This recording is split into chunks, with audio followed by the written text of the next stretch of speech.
Madam President. Senator from Massachusetts. Madam President, are we in a quorum?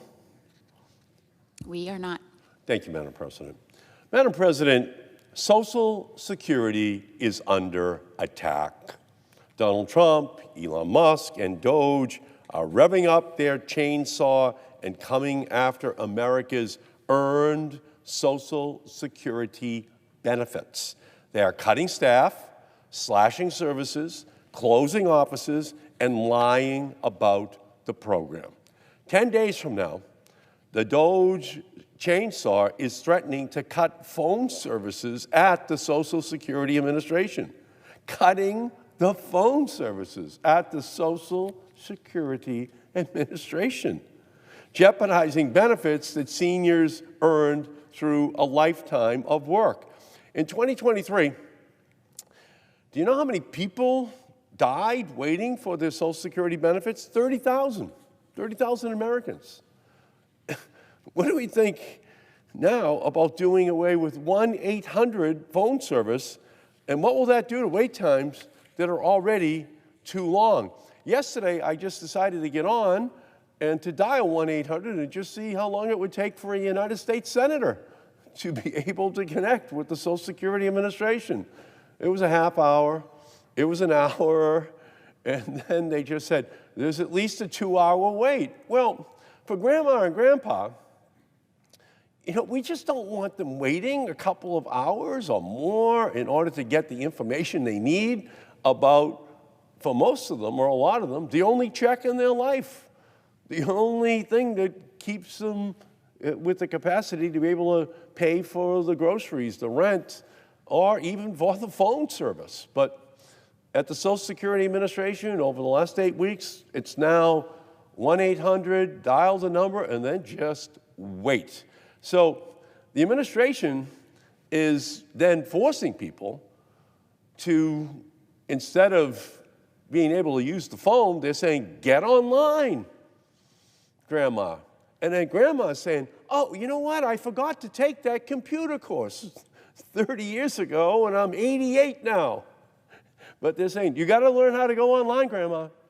Or else no Social Security benefits because we're cutting off the phone service. Or drive. Just get out there in the car. And some of the Social Security offices are a couple of 100 miles away from people. But that's the plan. We're 10 days away from that being put into place. And that's even if the field office is still open for Social Security, because they're planning on cutting the field offices as well, just for people to be able to access their earned benefits. And why is this happening? Well, because of the lie that Social Security is rife with fraud. That is a lie just like claims of fraud made by President Trump when he said someone was listed in the Social Security system at age 360. So let me say that again.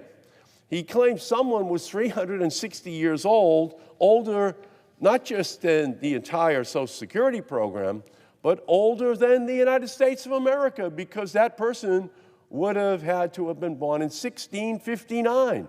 But yet Trump and Musk are lying in order to undermine, in order to discredit the entire Social Security infrastructure in our country. Now, a federal judge called Doge's fraud-finding mission at the Social Security Administration, quote, and they called it a fishing expedition, based on little more than suspicion with no evidence at all that had been presented by the Trump administration that there was massive fraud inside the Social Security Administration. And we heard him at the State of the Union address as he's up there talking about people 200 years old, 300 years old, and it turns out that none of it was true. Trump was using the State of the Union address just to lie to the American people about Social Security. Now, why would he do that? Why would he lie to seniors in our country? Why would he lie to people with disabilities? Because, very simply, the Republican Party from 1935 on opposed the Social Security system from being put into place in the first place. They harbor an ancient animosity towards Social Security. They actually didn't support putting Medicare on the books. They harbor an ancient animosity towards all of these programs. And now they feel that their time has come to undermine, to discredit.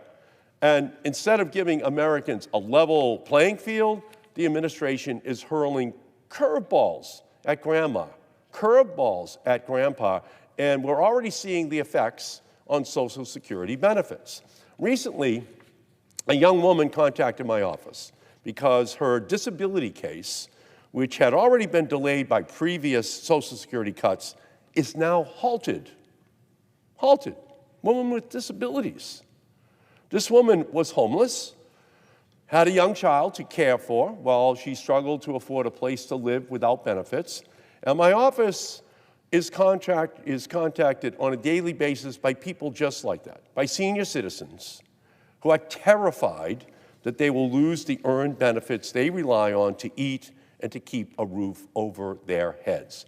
So instead of helping millions of Americans navigate life's transitions, this administration is implementing a roadmap to ruin for the Social Security Administration. And what's that roadmap? Very simple. First, lie about fraud in the program with no evidence to undermine the public confidence in the Social Security system. Second, use those lies as an excuse to hollow out Social Security and to cut benefits. And third, raise the retirement age and privatize Social Security, handing your benefits over to Wall Street, making the billionaires richer and our seniors poorer. Can you imagine if the Republican playbook had been put in place during the George W. Bush administration, which was to put all of this money out into the market? There would be seniors all across our nation having a Pepto-Bismol moment in the marketplace, wondering what was happening to their life savings. So that was the program that they tried to put in place during the George W. Bush's administration.